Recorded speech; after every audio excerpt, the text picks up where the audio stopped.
কমলিনী আর নতুনকে জড়িয়ে বাজে কথা বলায় মৌকে সবার সামনে উচিত শিক্ষা দিল মিঠি। হ্যাঁ বন্ধুরা, এমনটাই দেখা যাবে। তাই সম্পূর্ণ জানতে ভিডিওটিতে লাইক দিয়ে চ্যানেলটি সাবস্ক্রাইব করে দেখতে থাকুন। নতুন পর্বে দেখা যাবে ড্রয়িং রুমে সবাই বসে আছে। তারপরে কমলিনী সবাইকে চা দেয় আর বলে, দিদিভাই আজকে স্কুলেও যায়নি, একা একা বসে আছে, মন খারাপ। তখনই ঠাম্মি বলে, কেন বৌমা, কি হয়েছে? তখন বড় ঠাম্মি বলে, কেন তুই বুঝতে পারছিস না? হ্যাঁ, বুঝতে পারছিস না তুই লক্ষ্মী? তারপর দেখা যাবে মিঠি বলে, কেন মা, পিসিমণির কি হয়েছে? পিসেমশাই এসেছিল বলে কি তার জন্যই মন খারাপ? তার জন্যই মন খারাপ করছে? তখন কমলিনী বলে, সারাদিন কাঁদছে, কালকে থেকে কিছুতেই মনটা ভালো করতে পারছি না, সারাদিন গুমড়ে গুমড়ে বসে আছে। তখনই দেখা যাবে নতুন বলে, না, কর্চিকে একটু একা থাকতে দেওয়া দরকার। তখন বড় ঠাম্মি বলে, কেন? কেন একা থাকবে?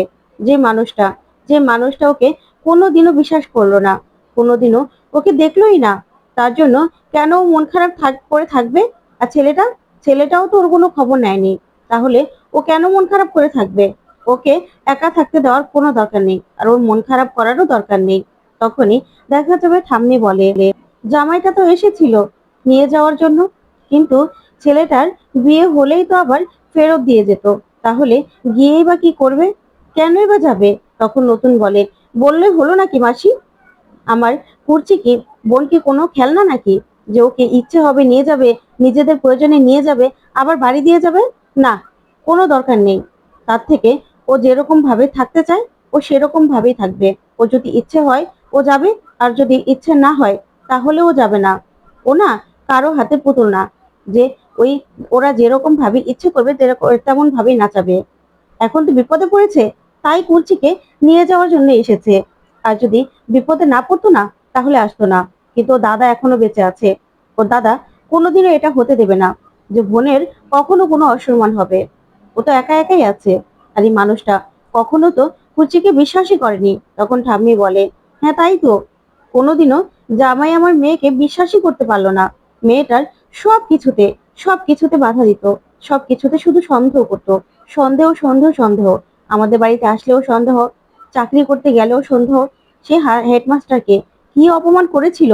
মেয়েটার চাকরি যায় যায় অবস্থা। মেয়েটাকে তো চাকরি করতেই দিবে না, করতেই দিবে না। কত লড়াই করে তারপরে চাকরিটা করেছে, তাতেও এই বাড়িতেই পাঠিয়ে দিল। সংসারই করলো না, ছেলেটাকেও মেয়েটার বিরুদ্ধে মিশিয়ে দিল। ছেলেটাও মেয়েটাকে একদম সহ্য করতে পারে না। এখন তো নিজের দরকার হয়েছে, তার জন্যই তার জন্যই আমার মেয়েকে ওরা নিতে এসেছে। তাও তো ছেলেটা কোনো খোঁজ খবরই নিল না, খোঁজ খবরই নিল না।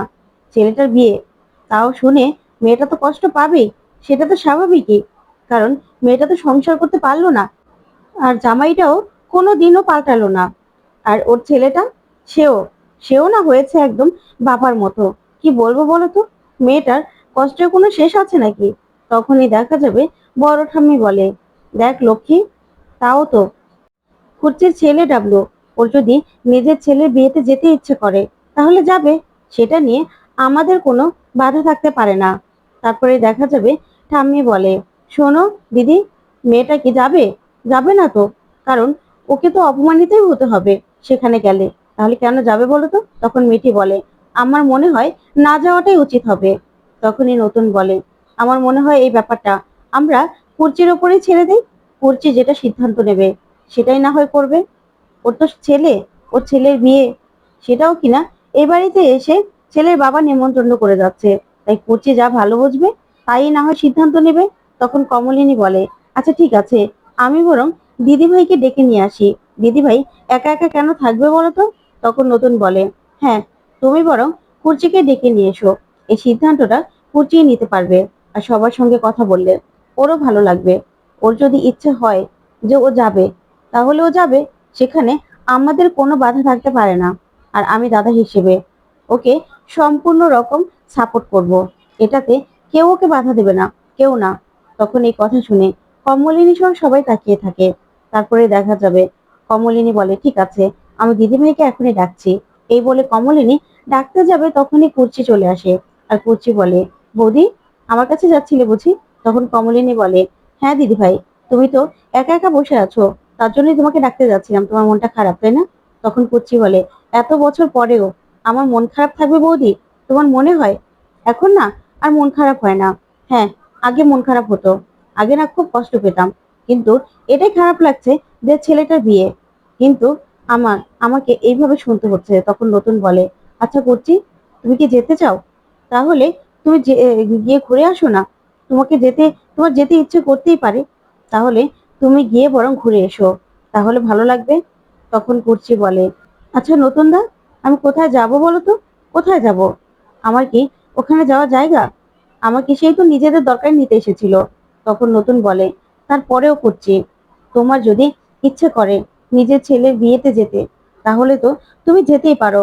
তখন কুর্চি বলে, দেখো না, আমাকে নিজেদের প্রয়োজনেই ডাকলো। তখনই বড় ঠাম্মি বলে, দেখ করছি, তোর যা ইচ্ছা হয় তুই কিন্তু করতে পারিস। তোর যদি যেতে ইচ্ছে করে তাহলে কিন্তু তুই যেতে পারিস। তারপরে দেখা যাবে মিঠি এই কথা শুনে তাকিয়ে থাকে। তখন করছি বলে, কি করব, আমি না কিচ্ছু বুঝতে পারছি না। তখন বড় ঠাম্মি বলে, তোর একটা মাত্র ছেলে, তোর ছেলের বিয়েতে তোর তো যাওয়া উচিত আমার মনে হয়। তখন করছি বলে, দেখো বড় মাসি, আমার ছেলের বিয়ে, অথচ আমার ছেলে দরকারের জন্যই আমাকে ডেকেছে। হয়তোবা মেয়ের বাড়ি থেকে ছেলের মাকে দেখতে চেয়েছে, না হলে বিয়েটা হবে না। সেই জন্যই না অয়নদীপ এসেছে, না হলে ও যা মানুষ, ও কোনোদিনও আসতো না, সেটা আমি জানি। আর দেখো, ছেলেটা কিন্তু একবারও আসলো না, ওর বাবাকেই পাঠালো নিজের দরকারে। আমার সঙ্গে তো কথাও বলে না, কথাও বলতো না। আর সেখানে কিনা ছেলের বিয়েতে আমি যাব? কেন যাব বলো তো? তখন কমলিনী বলে, দিদি ভাই, তুমি যদি যেতে চাও তাহলে যেতে পারো। তখনই কুর্চি বলে, বৌদি ভাই, আমি এগুলো নিয়ে না আমি আর কষ্ট পাই না। কারণ অনেক অনেক তো দেখেছি, অনেক তো সহ্য করেছি, এখন আর এগুলো নিয়ে আমার কষ্ট হয় না। তখন নতুন বলে, আচ্ছা করছি, তোমার ছেলের বিয়ে, তোমার যদি ইচ্ছে করে ও বাড়ি থেকে ঘুরে আসতে, তাহলে না হয় ঘুরে আসবে। তখন করছি বলে, না নতুন দা, আমি যাব না। তখনই মিঠি বলে, পিসিমণি, আমার কিন্তু মনে হয় তোমার যাওয়াটা একদম উচিত হবে না, একদম না। যে মানুষগুলো তোমার কোনোদিনও খোঁজ খবরও নেয়নি, তোমার সঙ্গে কোনো রকম কোনো যোগাযোগ রাখেনি, সেই মানুষগুলোর সঙ্গে তোমার কোনো রকম কোনো যোগাযোগ রাখা উচিত হবে না। আর তোমার না যাওয়াটাও উচিত হবে না। ওরা নিজেদের স্বার্থে নিজেদের স্বার্থে তোমার সঙ্গে তোমার সঙ্গে যোগাযোগ করছে, তোমাকে নিয়ে যেতে চাইছে। শুধুমাত্র শুধুমাত্র ডাবলুদা নিজে বিয়ে করতে পারছে না বলে আগে তো মায়ের সঙ্গে কথা বলতো, তারপরে তো ডাবলুদা এখন মায়ের সঙ্গেও কথা বলে না। কতটা পাল্টে গেছে বলো? তখন কুর্চি বলে, হ্যাঁ, পাল্টে তো যাবেই, একদম বাবার মতো হয়েছে। মাকে সে বিশ্বাসই করলো না। আসলে আমার তো কপালে সংসার নেই, এখন আর এসব নিয়ে কি হবে? তবে যাব, আমি তো মা, আমার কাছ থেকে ওর বউ একটা গিফট পাওনা আছে, সেই জন্য গিয়ে কিছু একটা গিফট করে আসবো, দিয়ে আসবো ও বাড়িতে।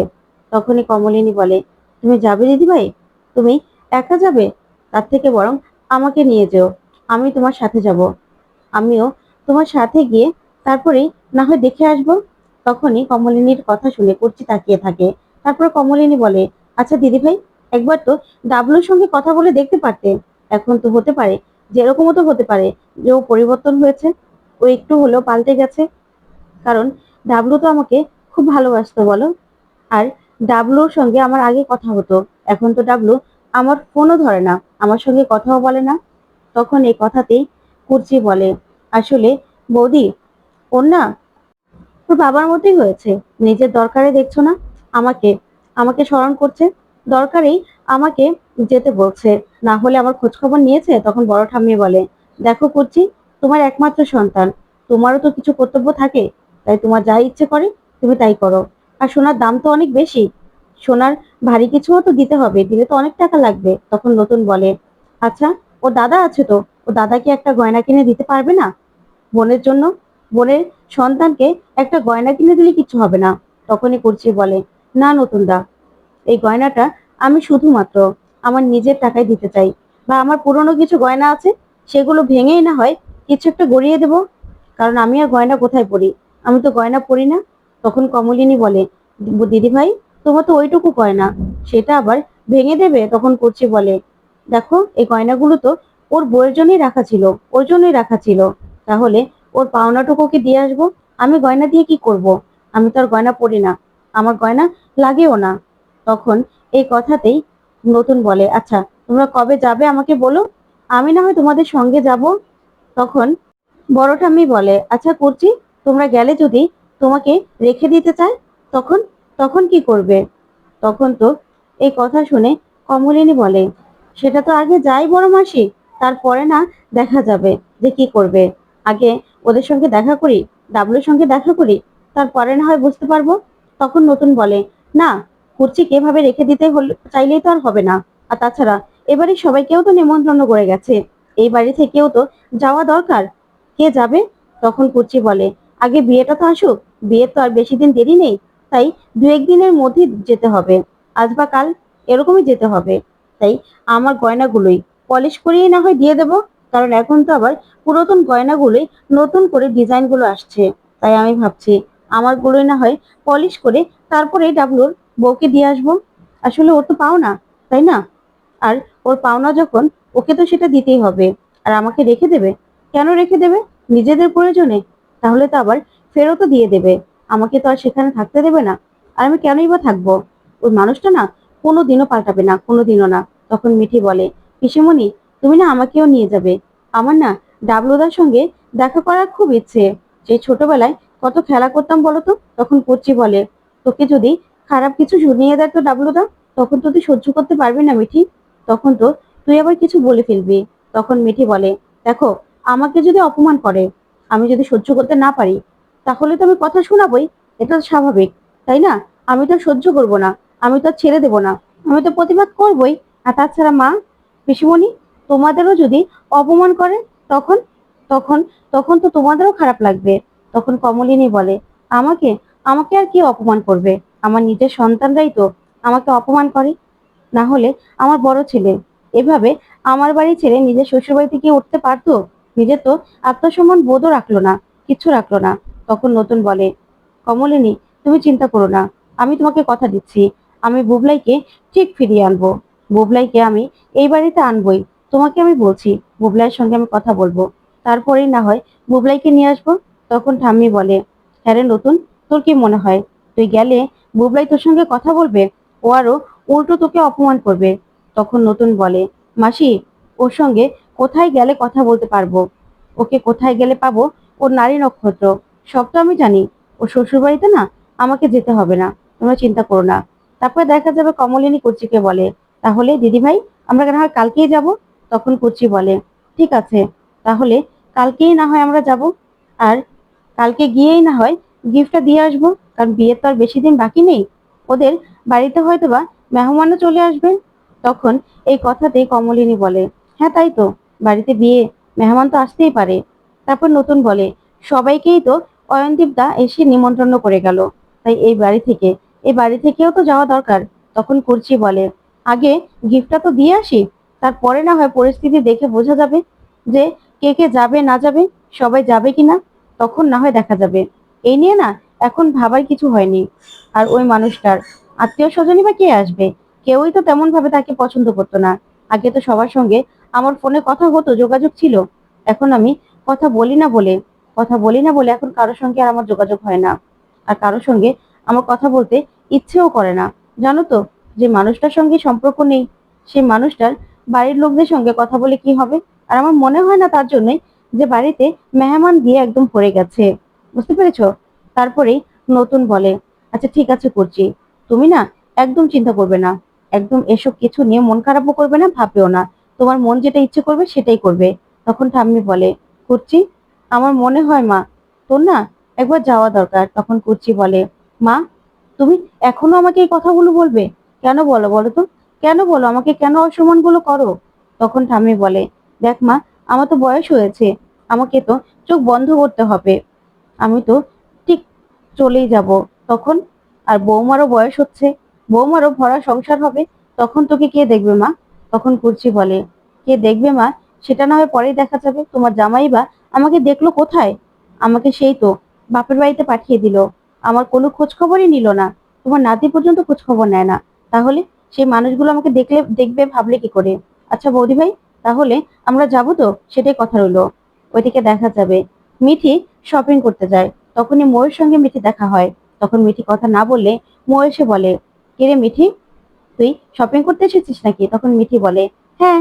এখান থেকে কুর্তি দেখছি, আসলে পুজোর সময় মা সবাইকে গিফট করে তো, তার জন্য তার জন্য এখানে কিনতে এসেছি।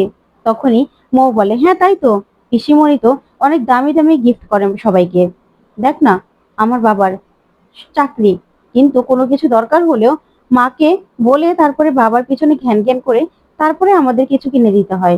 আর দেখ, পিসিমণি কোনো চাকরিও করে না, তারপরেও কি কপাল ভালো, সবাইকে কত দামি দামি গিফট দেয়। তোরা তোরাও তো দামি দামি জিনিস পড়তে পারিস, তাই না? তোর ঠাম্মির তোর ঠাম্মিরই বা পেনশনের কতই বা টাকা। তারপরেই মিঠি বলে, আচ্ছা মৌ, তোর না যাওয়ার কথা, বিদেশে যাসনি? তখন মৌ বলে, যাওয়ার না এখনো সময় হয়নি। কেন, তুই কি আমাকে দেশ থেকে তাড়িয়ে দিচ্ছিস নাকি, চলে যেতে বলছিস? তখন মিঠি বলে, দেখ, তোর লাইফ, তোর ইচ্ছে, তুই কি করবি না করবি সেটা তোর ইচ্ছে, সেখানে তো আমার কোনো ইচ্ছে নেই। আর তাছাড়া শোন, তুই তো ভালো করেই জানিস কেন এসব কথাগুলো বলছিস। তুই তো জানিস যে নতুন কাকুই আমাদের সংসারটা চালায়, আর নতুন কাকুই আমাদেরকে সবকিছু কিনে দেয়। তাহলে তখন মৌ বলে, হ্যাঁ তাই তো, তোর মা দেখ, একজন বন্ধু পেয়েছে যে কিনা তোদের জন্য সবকিছু করছে, তাই না? আবার বলছে তাদের মধ্যে নাকি কোনো সম্পর্কও নেই। এটা কি হতে পারে নাকি? একটা মানুষ নিজের সবকিছু তোদেরকে দিয়ে দিচ্ছে, তারপরেও তোর কপালটা না বড্ড খারাপ মিঠি। তোর বাবা, সে কিনা একটা ফল্ট, সে কিনা একটা ধোঁকাবাজ, তারপরেও কি করবি বল? সে তো তোর বাবা। আর এখানে দেখ, তোর মা, তোর মায়ের জন্য না আমার খুব কষ্ট হয়, তোর জন্য খুব কষ্ট হয়। তোর মা কিনা আরেকজনের টাকা দিয়ে তোদেরকে তোদেরকে এভাবে বড় করে তুললো, আরেকজনের টাকা দিয়ে সংসার চলছে। তখন মিঠি বলে, শোন মৌ, আমার কথা না তোকে ভাবতে হবে না। আর শোন, নতুন কাকু আর মা দুজনের মধ্যে না খুব ভালো একটা বন্ডিং আছে। তারা দুজন আত্মীয় না, কিন্তু আবার আত্মীয় থেকেও না কম না। তারা দুজন আবার নিজেরাই আত্মীয়। তাই তাদের মধ্যে যে বন্ধুত্বটা আছে না, সেটা বোঝার ক্ষমতা কারো নেই। তখন মৌ বলে, বাবা মিঠি, এটা কি তুই বন্ধুত্ব বলছিস? তখন মিঠি বলে, হ্যাঁ, এটা বন্ধুত্বই, এটা বন্ধুত্বের থেকেও অনেক বড় কিছু। তাদের মধ্যে না অন্য কোনো সম্পর্ক নেই, যেটা তোরা টেনে আনছিস। তাই এসব কথাগুলো না একদম বলে নিজেকে নিজে আর ছোট করিস না মৌ। আমার না এসব কথা শুনতে না আর ইচ্ছে করে না। তখনই মৌ এই কথাগুলো শুনে প্রচন্ড ভাবে রিয়াক্ট করে আর তাকিয়ে থাকে মিঠির দিকে। তো বন্ধুরা, কেমন লাগলো আজকের আপডেট, কমেন্ট করে জানাতে ভুলবে না। ধন্যবাদ।